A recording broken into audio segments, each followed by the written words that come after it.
Welcome back friends, मैं हूं प्रमोद और आप देख रहे हैं इलेक्ट्रिकल क्लासेस। तो हम आज एक नया सब्जेक्ट स्टार्ट करने वाले हैं। तो सबसे पहले मैं उसके सिलेबस के बारे में आपको बता देता हूं। तो आप सब्जेक्ट स्टार्ट करने वाले हैं सिग्नल एंड सिस्टम। इसका सिलेबस रहेगा मेनली आप करेंगे यहाँ पे गेट का सिलेबस। तो इसमें अपना क्या क्या आता है वो आप यहाँ पर डिस्कस कर लेते हैं। तो कुछ दिनों में आप इसका सिलेबस कम्प्लीट कर लेंगे। तो सबसे पहले आप देखिए आप इसमें करेंगे सिग्नल की क्लासिफिकेशन और उसकी डेफिनेशंस। तो उसकी डेफिनेशन में अपने को पता चलेगा सिग्नल क्या होता है और सिस्टम क्या होता है। जैसे वो सारा आप इसमें डिस्कस कर लेंगे। वो सिग्नल क्लासीफाई कितने तरह के होते हैं, कौन कौन से सिग्नल होते हैं। जैसे आप देख सकते हैं OD1 सिग्नल होते हैं, वो कॉन्जुगेट सिमेट्री होगा या नहीं होगा, एनर्जी होगा या पावर सिग्नल होगा, ठीक है, पीरियोडिक नॉन पीरियोडिक सिग्नल होगा, जो भी वो सारे आप इसमें डिस्कस कर लेंगे।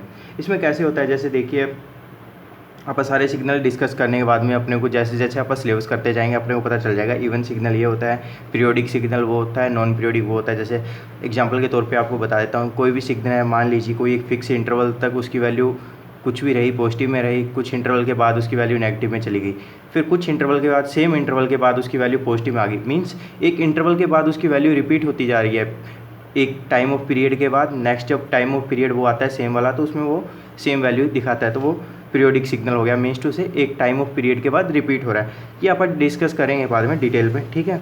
उसके बाद आप दूसरा करेंगे डिफरेंट ऑपरेशन ऑफ सिग्नल्स। इसमें आप सिग्नल्स के अलग अलग ऑपरेशन करेंगे। उसमें आप स्केलिंग, शिफ्टिंग और रिवर्सल करेंगे। इसमें जैसे टाइम शिफ्टिंग हो गया, टाइम स्केलिंग हो गया, amplitude shifting, amplitude reversal, time reversal वगैरह, वो सारे इसमें हम करते जाएंगे। इसमें बेसिकली होता क्या है, जैसे रिवर्सल में आपको बता देता हूँ। जैसे मान लीजिए अपने पास कोई भी एक सिग्नल दिया होगा, मान लीजिए अपने पास कोई एक x सिग्नल दिया होगा, तो उसमें अपने को पूछ लेता है, जैसे एक सिग्नल, जैसे हमने ये सिग्नल ड्रॉ कर लिया कोई भी,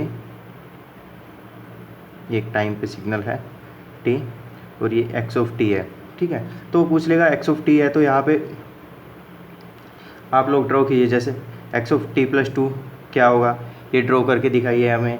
लाइक x(2t) क्या होगा, ये ड्रॉ करके दिखाइए। -(x)(t) क्या होगा। तो इस तरह के अपने को सिग्नल पूछ लेता है क्या क्या होंगे। वो सारे प्रॉपर्टीज आप इसमें ही देखेंगे जैसे जैसे आगे अपना सिलेबस होता जाएगा, ठीक है। इसके बाद आपने डिफरेंट ऑपरेशंस में देखने के बाद में आप इसमें देखेंगे अपना डिफरेंशिएशन, इंटीग्रेशन और कॉन्वोल्यूशन। ये हमने जो कॉलेज में पढ़ा उस तरह वाला नहीं होगा। डिफरेंशिएशन, इंटीग्रेशन वगैरह जो आप कॉलेज स्कूल में करते आए हैं, ये ग्राफिकल बेस होगा, ठीक है। वहाँ से आप ग्राफिकल बेस से इसे करके डायरेक्ट जो अपना आंसर होता है वो निकाल लेते हैं। तो मैं आपको एक बार फिर से बता दूँ, जो सिलेबस करेंगे आप सिग्नल एंड सिस्टम है वो आप गेट लेवल का करेंगे, इसीलिए मैं गेट के हिसाब से ही करवाऊँगा। यहाँ पे ग्राफिकली तौर पे करेंगे आप ये सब। उसके बाद में आती है बात प्रॉपर्टीज़ की, सिस्टम की कौन कौन सी होती है। यहाँ पे हम देखेंगे कौन कौन से हैं। जैसे अपने स्टैटिक एंड डायनेमिक सिस्टम होंगे, ठीक है। कोजल, नॉन कोजल सिस्टम के बारे में पढ़ेंगे। सिस्टम लीनियर है या नॉन लीनियर है वो देखेंगे। टाइम वेरिएंट या इनवेरिएंट है वो इसमें आप देखेंगे। स्टेबल है या अनस्टेबल है, ठीक है। LTI सिस्टम वगैरह डिफरेंट टाइप्स की प्रॉपर्टी है जो आप इसमें देखते चलेंगे।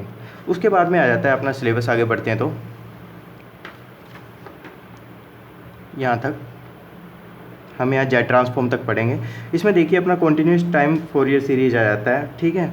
तो इसमें हम जैसे करेंगे, अपने पास कोई भी एक सिग्नल है, मान लीजिए इसको आप सिर्फ इतना डीपली नहीं जाएंगे, अपने को सिंपल कोई भी एक सिग्नल को देखते हैं अपने को पता, जब आप सब कुछ ऊपर even odd signal, scaling, shifting properties लगाते जाएंगे तो आप यहाँ तक आते आते अपने लिए ईजी हो जाएगा। उस टाइम अपने को डायरेक्ट प्रॉपर्टी बेस्ड क्वेश्चन आएंगे। यहाँ पे आप कोई भी सिग्नल को पहचान पाएंगे, डायरेक्ट प्रॉपर्टी लगानी है और आप देख सकते हैं इवन सिग्नल है, ऑड सिग्नल है, पीरियोडिक है, नॉन पीरियोडिक है, हाउ वेव सिमेट्री है या कॉन्जुगेट सिमेट्री है, जो भी, ठीक है। इसमें आप कॉन्टीन्यूस करते चलेंगे। इसी तरह आ जाएगा अपना कॉन्टीन्यूस टाइम फोरियर ट्रांसफॉर्म आ जाएगा, ठीक है। लैपलेस ट्रांसफॉर्म कर लेंगे, सैम्पलिंग थ्योरम कर लेंगे। लैपलेस ट्रांसफॉर्म होता है वो क्या होता है, कॉन्टीन्यूस सिग्नल्स के लिए होता है, ठीक है। जो कॉन्टीन्यूसली हर एक टाइम ऑफ इंटरवल पे उसकी कुछ ना कुछ वैल्यू होती है, इसीलिए अपन इनको कॉन्टीन्यूस टाइम सिग्नल पे अप्लाई होता है। Sampling theorem, discrete time system और जेट ट्रांसफॉर्म। जेट ट्रांसफॉर्म अपन यूज करते हैं डिस्क्रीट सिग्नल्स पे। एक मान लीजिए अपना कोई भी एक सिग्नल है, मैं मान लेता हूँ यहाँ पे सिंपली, यहाँ पे आप एक AC सिग्नल का एग्जांपल ले लेते हैं। ये T है,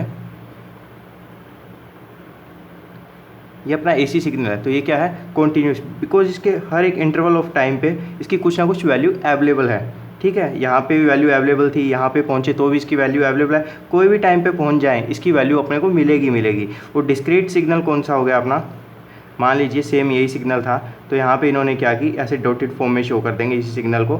मीन्स टू से इसका सैंपल ले लेंगे। मान लीजिए यहाँ पे इस टाइम पे आने के बाद में, जैसे T/2 ले लेते हैं ਆਪਾਂ, T/2 पे इसकी क्या वैल्यू थी, ठीक है, यहाँ पे मैक्सिमम पीक वैल्यू थी, तो पीक वैल्यू पे डिस्क्रीट सिग्नल हो गया। देखिए इस तरह से यहाँ पे नेगेटिव में इसकी वैल्यू होगी, यहाँ पे वैल्यू मिल जाएगी, यहाँ पे मिल जाएगी।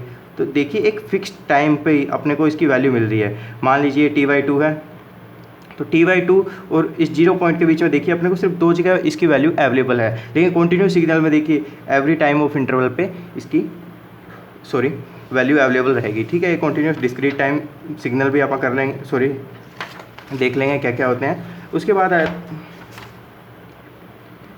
ये सब होने के बाद में यहाँ पे आप क्या करेंगे, कंटिन्यूस टाइम फोरियर सीरीज होने के बाद में अगर ये बेसिक है, ये हो गया, तो इसके साथ में अपना फोरियर ट्रांसफॉर्म भी हो जाएगा, ये भी इजली रहता है, और इसके साथ साथ में अपना लैपलेस ट्रांसफॉर्म भी हो जाएगा, और इसमें जेड ट्रांसफॉर्म भी आ जाएगा। इसकी चारों की प्रॉपर्टी काफ़ी इजी है। इनमें से अगर आपको ये कंटिन्यूस टाइम फोरियर सीरीज समझ में आ जाता है, तो आप जेड ट्रांसफॉर्म तक ईजिली अंडरस्टैंड कर पाओगे, और आपके लिए सिलेबस कुछ भी नहीं है। ठीक है, अगर आप ये जेड ट्रांसफॉर्म तक प्रॉपर्टीज़ कर लेते हो, उसके बाद है सिंपल इसकी प्रॉपर्टीज यूज होगी, और आप इसे सैम्पलिंग थ्योरम कर सकते हैं। सैम्पलिंग मैंने आपको बताया, जैसे ये अपन ने अभी अभी सिग्नल किया था। सैम्पलिंग में क्या होता है, अपने पास कोई भी एक कॉन्टीन्यूस सिग्नल होता है, उसका अपन डिफरेंट टाइम ऑफ इंटरवल्स पे उस सिग्नल्स की एक वैल्यू को सैम्पल कर लेते हैं, क्योंकि पूरा कॉन्टीन्यूस सिग्नल प्रोसेस करके भेजना बहुत लेंथी हो जाता है। इसीलिए अपन क्या करते हैं, एक टाइम ऑफ इंटरवल पे अपन उसकी मैक्सिमम सैम्पलिंग ले लेते हैं। लाइक इस टाइम पे अपने क्या वैल्यू थी, इस पे क्या थी, तो आगे जो अपना सिस्टम है फाइनली जब आउटपुट मिलती है तो वो डिसाइड कर लेता है कि अपना सिग्नल किस वेव शेप में था। जैसे अपन ये सैम्पलिंग लेके भेज दी, तो सिस्टम आगे जाके डिसाइड कर देगा भी ऐसे एक साइन वेव आ रही है अपने पास। ठीक है, ये सारा अपन सैम्पलिंग प्रॉपर्टीज में आगे पढ़ते जाएंगे। तो ये था अपना बेसिकली गेट में सिग्नल एंड सिस्टम का सिलेबस। तो इस सिलेबस की बात कर लेते हैं, तो ये भी बाकी सब्जेक्ट की तरह काफ़ी इंपॉर्टेंट रहेगा। इसका वेटेज रहता है मेनली 8 से 10 नंबर का रहता है सिग्नल एंड सिस्टम का।